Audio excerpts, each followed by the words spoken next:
I'm Sarah Colvin, and I'm here at Dennis Pond's Conservation Area in Yarmouth with Larry Dapsis, entomologist with the Cape Cod Cooperative Extension. And today we are talking ticks. Larry, how are you? I'm doing great, Sarah. It's a beautiful day for collecting. It certainly is. So, of course, now that the weather's getting warmer, there are plenty of places for people to go and walk, whether it's a conservation area like this or your own backyard. One big threat to people here on the Cape are ticks. Tell me a little bit about the tick population on Cape Cod. We actually have a fairly robust population, but so does the rest of the state. In fact, Lyme, which used to be more of a Cape and Island problem, is now epidemic in a lot of parts of the United States now. Exactly, and that's obviously Lyme disease, something that is carried by the deer ticks here on the Correct. Cape. And you're right, we really have heard almost an explosion of Lyme cases, especially here on Cape Cod. Yeah, it's been on the increase. On the Cape, it fluctuates, but part of that is misleading because there's so much in the way of misdiagnosis and unreporting. For example, the Centers for Disease Control revised their numbers last year. They had estimated 30,000 cases of Lyme a year for many years. Finally, last year, they revised that up to 300,000, Wow. so 10 times bigger. So what can you tell me about the tick? Why is it such a talked about bug? I mean, there's thousands of bugs. Why is the tick, why does it get such a bad name? Well, the health significance of ticks is incredible because, and it's not just about Lyme disease anymore, because this particular tick can give you the pathogens that can cause babesiosis and anaplasmosis, and both of those are on the increase in the state. Indeed. So what can people do? Well, actually, before we can talk about that, where are ticks? Where do they live? What's their habitat? Okay, close to where you're standing, actually, Sarah.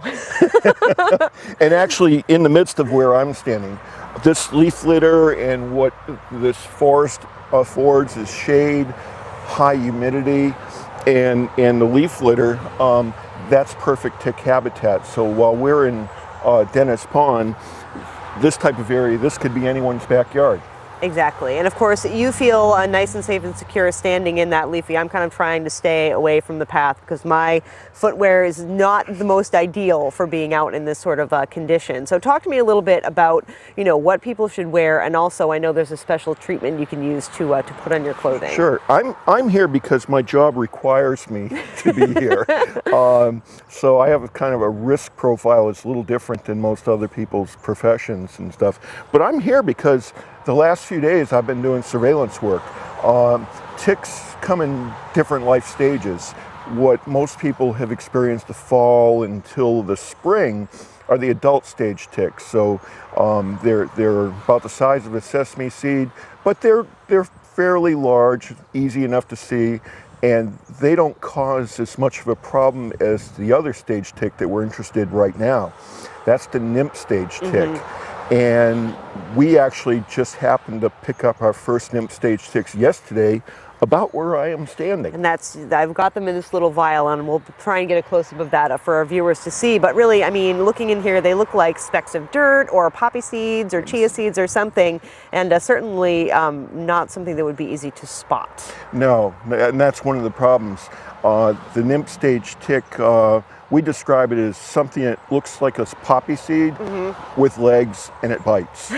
Okay, and we can't see them obviously in the leaf litter, but ticks have a certain behavior. They ambush their dinner. They don't go looking for dinner. Dinner comes to them. Right. All right, and so they hold their legs up in the air, and they have a claw to each end. There's a behavior called questing, and we take advantage of that. And so what we do is we take a stick with a piece of flannel, and we basically drag it through the leaf litter. I'm hoping no ticks come up there now, but You never know there. Not in that track. But those ticks right there in particular, this is where I found them yesterday. Okay, Prime so habitat. I know they're here. And so we kind of alert people to that. But something the size of a poppy seed is difficult. And that particular stage of the tick will be out now, and they'll be out throughout the summer into probably early August. And if you look at the risk of getting a disease from that stage versus adults, that poppy seed tick is responsible for about 85% of the cases of Lyme. So you see cases of disease every month, but you see this spike in the summer months, and that's because of that nymph stage tick. Now, is that because the smaller ones are just more prolific carriers, or because it's harder to spot a bite from a smaller tick? That's exactly it, Sarah. That adult stage tick, on average in our research, we find about 50% of them carry Lyme. That nymph stage tick, on average, about 20% carry Lyme. So much lower infection rate, but difficult to see. Right. So one of the reasons I look so confident standing here is that I'm actually wearing almost like armor. Okay. Chemical armor. My clothing, including my footwear, have been treated with a repellent with the active ingredient permethrin, which is different than the repellents most people are familiar with that are DEET-based. Right. DEET is like for exposed. Off or something sure. like that. So, but DEET-based products are for exposed skin. Permethrin is designed to treat clothing. And the reason I'm treating my footwear is that nymph stage tick is down in the leaf litter. Yeah. So the first thing they're going to attach to is my footwear. And what I have found in working with these type of products is that if a tick is on an exposed or treated surface for 60 seconds, on average that tick will be dead in 9 minutes. Really? That effective. And it's very safe. This is the same active ingredient you would treat an infant for scabies mite. Same active ingredient you would treat a kid for head lice. So it's not just a repellent, it's a poison for the ticks as well. I am actually Rambo.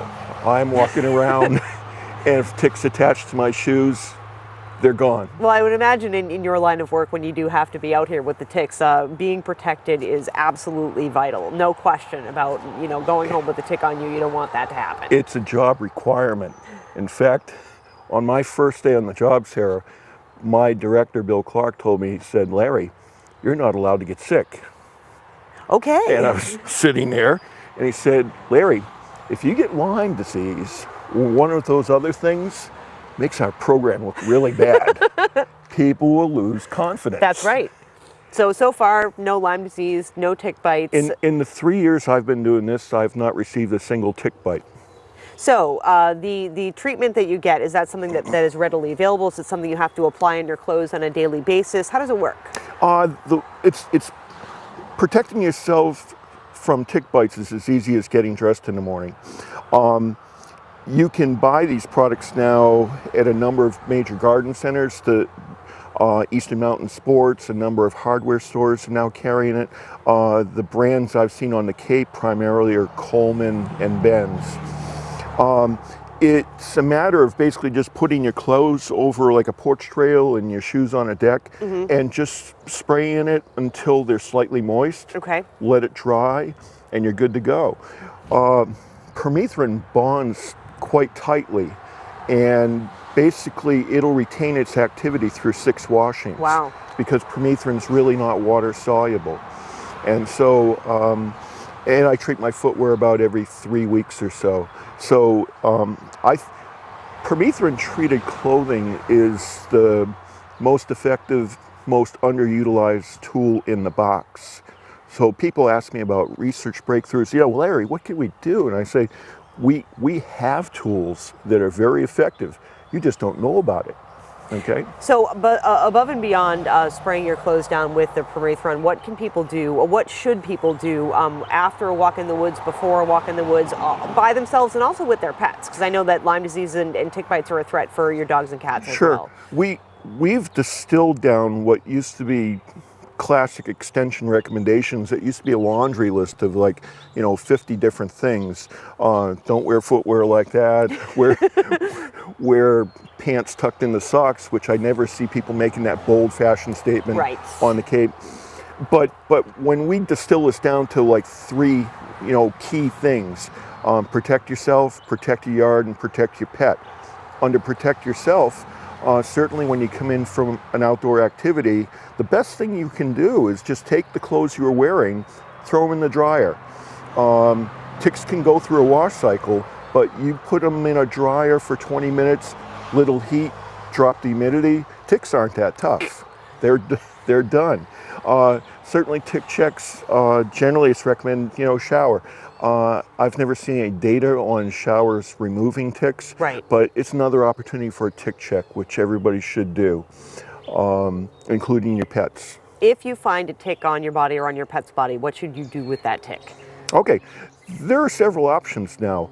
A lot of people aren't familiar with the fact that you can have that tick tested. Right. Okay. Free tick testing. There's a new program we just got off the ground in April. We are partnering with Middlesex County, Franklin County, Nantucket County, and the Medical Zoology Laboratory at UMass Amherst. And we have a state-funded program, Community Innovation Challenge Grant. And each town is eligible for 100 free tick tests for all 3 principal diseases. And unlike the human blood test, this is spot on accurate, okay? If it says it is, it is. If it says it isn't, it's not. And it's quick turnaround, 3 to 5 days. The good thing about that is that if you send a tick out to UMass and it comes back negative, that's almost like peace of mind. Right. Okay? Definitely. As long as that was the only tick you had on you. Right. Okay? That's the caveat. Even if that tick comes back positive for something, it could be even 2 of the bugs or even all 3, because we see certain levels of co-infection. A certain percentage of ticks are carrying Lyme plus one of those other 2 things, sometimes even all 3 of them. And you can get more than one of these diseases at the same time. Okay? That's fun. Opportunity for some really bad days. Yep. Okay, so it doesn't mean you're going to get sick, but if you knew you were bitten by a tick and you wrote the date on the calendar, and for some reason you're not feeling well, and now it's time to talk to your doctor, that's just more data. Exactly. You can say, hey, I was exposed to a tick bite and I was exposed to these pathogens. And that would help the doctor kind of rivet in on what might be going on, because that's been a problem. A doctor doesn't really know what you were exposed to, and sometimes it's hard to know what symptoms to look for. Exactly, and Lyme can present itself in a number of different ways, so certainly tricky. Well, Larry, I thank you so much for bringing us out here. I'm glad we didn't see any ticks there, but I'm certainly I'm glad you're standing where you are. Bit, after we leave. But is there anything else about ticks, about being out in the woods, about protecting yourself that you think our viewers should be aware of? Our branded message is one bite can change your life, and I believe that. And in my educational opportunities, I will do my best to scare you and then reassure you, because this is a winnable battle. Ticks, encountering ticks, you have to treat it like hand-to-hand combat. You want to win every single fight. And tactics like permethrin-treated clothing, there are products for your pets. You don't have to be bitten, and you don't have to become a victim. Great. Well, Larry, thank you so much for joining us, and I hope that people stay safe when they're out in the woods. Have a great summer. Thank you so much. Larry Dapsis, entomologist with the Cape Cod Cooperative Extension. For Barnstable This Morning, I'm Sarah Colvin.